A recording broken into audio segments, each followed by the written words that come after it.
નમસ્કાર, YNN ન્યૂઝમાં આપનું સ્વાગત છે। સમાચારમાં વાત કરીએ તો વડોદરામાં બિલ્ડર પાનસુરિયા પરિવાર દ્વારા ₹6.33 કરોડની છેતરપિંડી આચરવામાં આવી। મહિલાની બનાવટી સહીઓ કરી બાનાખત રદ કર્યા। માહિતી અનુસાર શહેરના ન્યૂ VIP રોડ પર જાણીતા શ્રી સિદ્ધેશ્વર ગ્રુપના બિલ્ડરો સામે કરોડો રૂપિયાની છેતરપિંડી અને ગુનાહિત કાવતરાની ગંભીર ફરિયાદ હરણી પોલીસ સ્ટેશનમાં નોંધાઈ છે। ગોધરાના મહિલા શૈક્ષણિક સંચાલક જ્યોતિકાબેન પટેલે 5 બિલ્ડરો સામે વિશ્વાસઘાતનો આક્ષેપ કર્યો છે। ફરિયાદીના જણાવ્યા અનુસાર મેસર્સ SP ઇન્ફ્રાના ભાગીદારો સુરેશભાઈ, મનીષભાઈ, પ્રવીણભાઈ, કિશોરભાઈ અને રવિભાઈ પાનસુરિયાએ કોવિડ દરમિયાન આર્થિક મદદ માંગી હતી। ફરિયાદીએ વિશ્વાસ રાખીને કુલ 3.83 કરોડ બેંક ટ્રાન્સફર અને 2.50 કરોડ રોકડ મળી કુલ 6.33 કરોડનું રોકાણ કર્યું હતું। તેની સામે બિલ્ડરોએ સિદ્ધેશ્વર, પેરાડાઇઝ અને પેસિફિક જેવી સ્કીમોમાં દુકાનો અને ફ્લેટના રજિસ્ટર્ડ બાનાખત કરી આપ્યા હતા। જ્યારે ફરિયાદીના પતિ જેલમાં હતા ત્યારે બિલ્ડરોએ ફરિયાદીની જાણ બહાર તેમની ખોટી અને બનાવટી સહીઓ કરી સરકારી કચેરીમાં બાનાખત રદ કરાવી નાખ્યા હતા। તપાસમાં બહાર આવ્યું કે આ મિલકતો ફરિયાદીને અંધારામાં રાખી અન્ય લોકોને વેચી દેવામાં આવી હતી। તેના પર કરોડોની લોન પણ લેવામાં આવી હતી। ફરિયાદીએ આ કૌભાંડમાં સબ રજિસ્ટ્રાર કચેરીના અધિકારીઓ અને બેંક કર્મચારીઓની મિલીભગત હોવાની આશંકા વ્યક્ત કરી તપાસની માંગ કરી છે।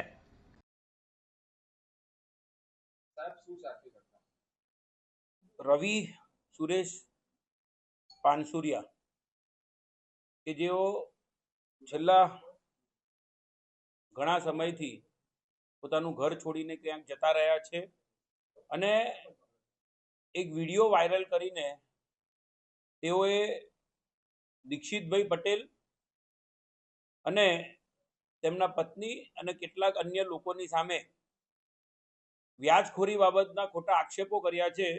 તેના બાબતની સાચી હકીકતો એવી છે કે તારીખ 31/8/2025ના રોજ કુલ 4 આરોપીઓ જેમાં સુરેશ પાનસુરિયા, મનીષ પાનસુરિયા, પ્રવીણ પાનસુરિયા, કિશોર પાનસુરિયા અને રવિ પાનસુરિયા એવા આ પાંચેયની સામે હરણી પોલીસ સ્ટેશન ખાતે દસ્તાવેજી પુરાવા સાથે આ તમામ આરોપીઓએ ગુનાહિત ષડયંત્રના ભાગરૂપે ખોટા અને બનાવટી દસ્તાવેજોનો ઉપયોગ કરી સરકારી કચેરીઓમાં પણ આ ખોટા દસ્તાવેજો ઊભા કરીને રજૂ કરેલા છે અને એક તરફી જાણ બહાર દસ્તાવેજ બાનાખાતો રદ કર્યા છે। જે હાલ પણ જે કાયદાના પ્રસ્થાપિત સિદ્ધાંતો છે તે મુજબ નામદાર સુપ્રીમ કોર્ટે પણ એક વખત ફરીવાર ક્લિયર કર્યું કે એક તરફી કોઈ બાનાખાતો રદ ન થઈ શકે। આ જે પ્રસ્થાપિત સિદ્ધાંતોને તમામ રીતે નેવે મૂકીને પણ પૈસા પડાવી લીધા બાદ આ ફરિયાદી એમાં દીક્ષિતભાઈ પટેલના પત્ની એમના દ્વારા જ આ વિગતવારની આખી ફરિયાદ આપવામાં આવી છે અને હવે જ્યારે એ ફરિયાદની પ્રાથમિક તપાસ પૂર્ણ થઈને જ્યારે આરોપીને એવું ખબર પડી ગઈ છે કે હવે પોલીસની જે કાર્યવાહી છે એમાં એ પહોંચી નથી શકતા અને પોલીસ પાસે હવે તમામ પ્રકારના તમામ દસ્તાવેજો આવી ગયા છે। રેકોર્ડ ઉપર બેંકના ટ્રાન્ઝેક્શનમાં જ અમારી પાસે તમામ સ્ટેટમેન્ટ્સ છે જે સ્ટેટમેન્ટ્સથી એ પ્રસ્થાપિત થાય છે કે કરોડો રૂપિયાનો બેન્કિંગ વ્યવહાર ઓનલાઈન ટ્રાન્ઝેક્શનથી થયેલો છે, સામે કોઈ પણ રકમ પરત આવી નથી।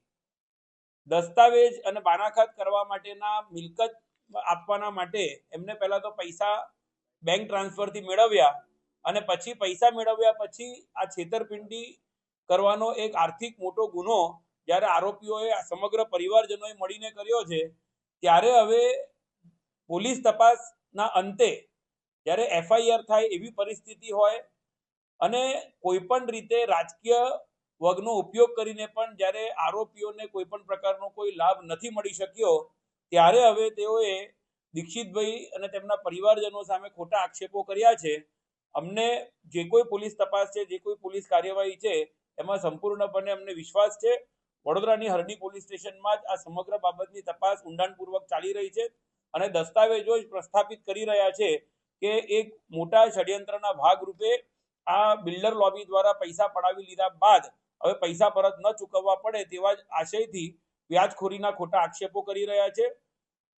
વોઇસ કોલ સાથેના રેકોર્ડિંગ સાથેના વોઇસના પુરાવા છે કે ઓગસ્ટ 2025 પછી કોઈ પણ પ્રકારે આ આરોપીઓનો કોઈ કોન્ટેક્ટ થયેલો નથી અને જાણે પહેલાથી જ એક ષડયંત્ર મનાઈને બેઠા હોય કે પહેલા તો રાજકીય વર્ગના ઉપયોગ કરીને ટ્રાય કરીશું કે જો પોલીસ કોઈ પણ રીતે એ મેનેજ કરી શકતા હોય. જ્યારે હવે કઈ એમને એવું ખબર પડી છે કે હવે પોલીસનો સકંજો કસવાનો છે, FIR થાય એવું પ્રાથમિક તપાસના અંતે હવે પ્રસ્થાપિત થઈ રહ્યું છે, ત્યારે કોઈ ષડયંત્રના જ ભાગરૂપે ઘર છોડીને જતા રહીને એક વિડીયો પ્રકાશિત કરીને મીડિયાના માધ્યમથી એક ખોટું દબાણ ઊભું કરવાનો પ્રયાસ થઈ રહ્યો છે. આખી ઘટનાની અંદર એવું છે કે 2021ની અંદર અમે સિદ્ધેશ્વર ગ્રુપ સાથે બેઠક કરી અને ત્યાં આગળ અમે અમુક દુકાનો અને અમુક ફ્લેટોની અંદર અમે ત્યાં આગળ આમાં ઇન્વેસ્ટ કર્યા હતા પૈસા, કે આ પૈસા અમારા વ્હાઇટના છે અને વ્હાઇટનું પેમેન્ટ અમે બધું જ એ લોકોને અમે ચેક દ્વારા આપ્યું છે. સંપૂર્ણ રકમ અમારી, મારા વાઇફની જ્યોતિકાબેન, ચંદ્રકાંત અને હિનાબેન, મારા જીજાજી અને મારી સિસ્ટર, આ બધાની રકમ અમે વ્હાઇટથી એ લોકોને ચૂકવેલી છે. ચૂકવ્યા પછી એ લોકોએ કોઈ અમને દસ્તાવેજ કરી આપ્યા નથી. એમાંથી એક અત્યાર સુધીની અંદર મને સિંગલ એ જે બોલે છે કે 4,90,00,000 રૂપિયા, એની સામે સિંગલ એક જ દસ્તાવેજ મને કરી આપ્યો છે, આર્યન દીક્ષિત કુંવર કાંતિભાઈ પટેલના નામનો સિંગલ એક દસ્તાવેજ. અને એ લોકો એમ કહે છે કે 3,38,00,000 રૂપિયા મારા ખાતામાં આવ્યા છે. એની જગ્યાએ હું એક્સેપ્ટ કરું કે 3,06,00,000 રૂપિયા મને મારા ખાતામાં પાછા આપ્યા છે.